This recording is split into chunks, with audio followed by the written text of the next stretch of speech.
Raise your hand if you've ever felt guilty about not studying enough. I spent years dreading my textbooks and feeling anxious about learning until I figured out how to actually love studying. Not just tolerate it, but genuinely enjoy and look forward to it. Today, I'm sharing exactly how I made that transformation using 3 simple principles that helped me go to Stanford for med school, then Harvard for residency.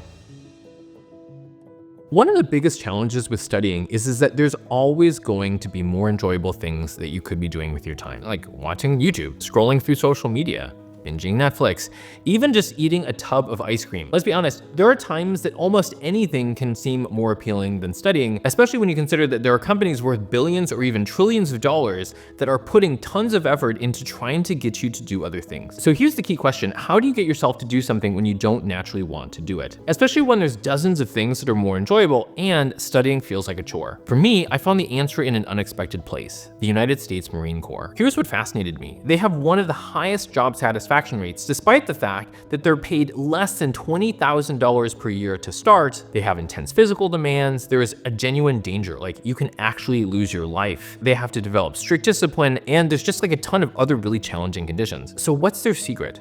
They're constantly trying to connect their actions to something deeper. Most people, including in the Marines, don't wake up thinking like, oh my gosh, I want to go and run up and down a hill and go through boot camp. However, when they do it, and especially when they're at their lowest, they ask each other, why? Why are you doing this? Their answers aren't superficial. They're not saying like, well, I'm doing this because my drill sergeant said so, or I'm doing this because I have to, or I'm doing it because it's a requirement to move to the next stage. Instead, they focus on their purpose. One Marine might say something like, I'm doing this to provide stability for my family, or I'm doing this to protect people that I care about, or I'm doing this to be a part of something bigger than just myself. In other words, what they're doing is that they're trying to tie something that's naturally not something that they want to do, right? Like maybe studying, to something that has a deeper purpose. When I learned this was a complete game changer. So instead of focusing on something extrinsic, like saying, oh, I need to study because I really want to go to a good med school, or I need to study because I want to get a good score on this test, or, oh, I know that I should be studying because, I'm comparing myself to other people and I see them studying and so I feel obligated to do it. Instead, I asked myself, why am I doing this? And I would remind myself, okay, like I'm doing this because I want to become the kind of person who uses science to help other people. I'm doing this because I want to be able to provide for my family. Asking myself this question and keeping the purpose in mind made a huge difference, because there are times when I didn't want to study. And in addition to that, all the time there are things that could be more enjoyable than sitting down and learning something. The thing that allowed me to overcome this was to connect what it is that I was doing with my greater purpose and my overall goals. The second principle that helped me to learn how to love studying was to embrace autonomy, and specifically to help build a greater internal locus of control. I'll be honest, for many, many years, I've struggled with feeling like I wasn't good enough. It wasn't just about studying.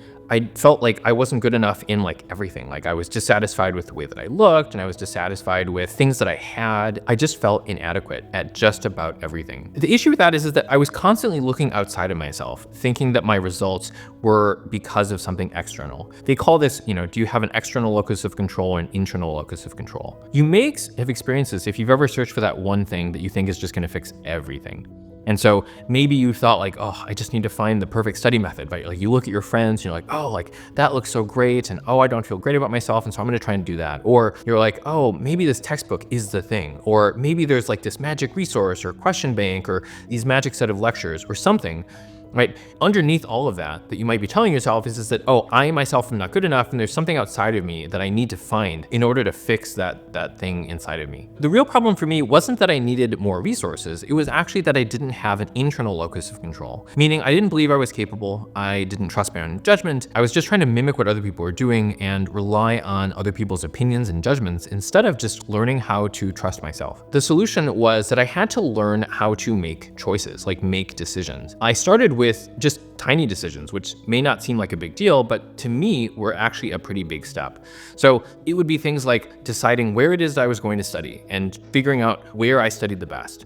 Another thing that made a big difference was deciding when I would even study. Like I saw a lot of my friends, study in the evenings and late into the night. But for me, I had to choose when I was going to study and to figure out like, oh, okay, like maybe that's not the best time for me. Maybe I need to study at a different time. Each of these choices became a sort of an experiment. Some of those things worked really, really well. Like for example, when I made myself into a morning person and started studying before I went into class as opposed to after it is that I got home. And others were just kind of like so-so. Like, I mean, I used the Pomodoro method and it was okay, but it wasn't a really big game changer for me, at least. Each time I made a decision, it taught me something important. It was that I could make decisions, that I could learn from results, and that I could adjust and improve. Ultimately, I learned that I could affect and impact the results that were important to me. For me, this was actually really challenging because I had relied so much on other people's opinions up until that point. It was developing that sense of like, no, like this is what I think is going to work and following through. And sometimes I was right and sometimes I was wrong, but ultimately it was learning how to make decisions on my own and to live with the outcomes and to constantly strive to be better from it. And it became kind of a game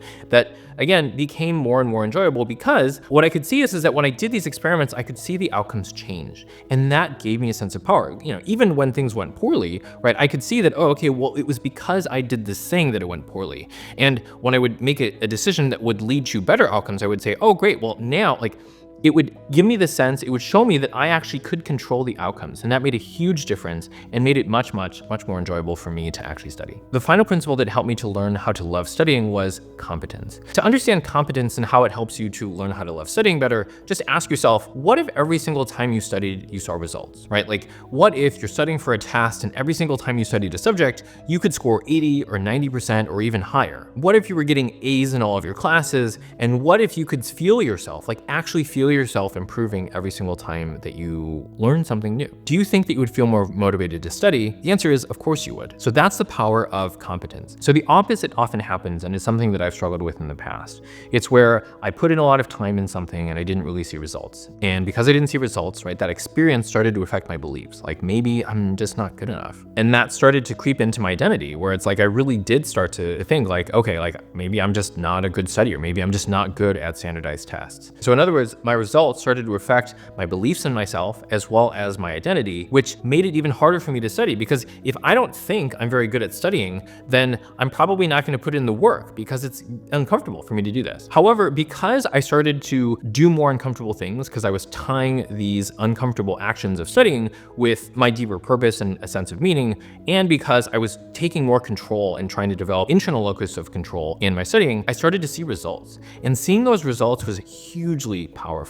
So for example, when I started to go to bed early and I woke up early, I got tons more done. When I developed a system for never forgetting what it is that I was learning using spaced repetition, it was just different. Like, I would remember things in class and people would start to come up to me and ask like, hey, like, can you explain this to me? Or hey, like, how are you doing this? Like, what are you doing? How do you remember all of these things? And finally, when I actually learned how to read questions better, right? Like, I would actually sit down and I would learn like line by line and try and get into the mind of the test writer and say like, why did they say that? Like, what was the purpose of this sentence? And how does this sentence fit with this sentence? And what are they actually asking me when I would get to the question? I started to see my scores go up even further. When I saw my scores go up, the higher I saw my scores and the better that I was doing in class, it just became more fun. If you've ever read the book, Battle Hymn of the Tiger Mom by Amy Chua, she describes what a lot of Asian children grow up with, of like the stereotypical tiger mom or, you know, tiger parent who is basically, you know, doing whatever it is that they can to get their child to study and put in work.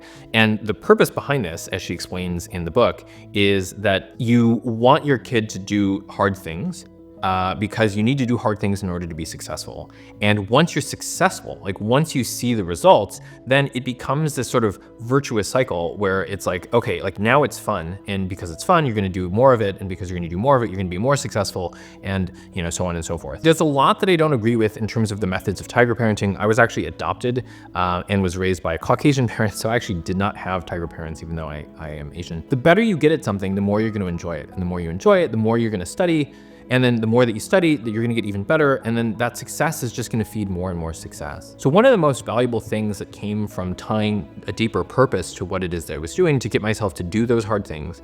And then second, to do those mini experiments where I would try and see like what decisions I could do that could lead to better outcomes, was that I started to see better outcomes. And so the more I saw those better outcomes, the more fun it became, and the more that I really started to really love learning. These principles are simple, but they're not easy. Ultimately, they feed a virtuous cycle where your results help you to love to learn more, and loving to learn helps you to see more results. If you want to score higher on your exams and feel a greater sense of competence, check out my next video, how I scored in the top 1% on the hardest exams in the world, where I break down the specific techniques, the exact systems, and everything that helped me to learn to dominate standardized tests so that you too can develop a sense of competence that'll help you to learn to love studying.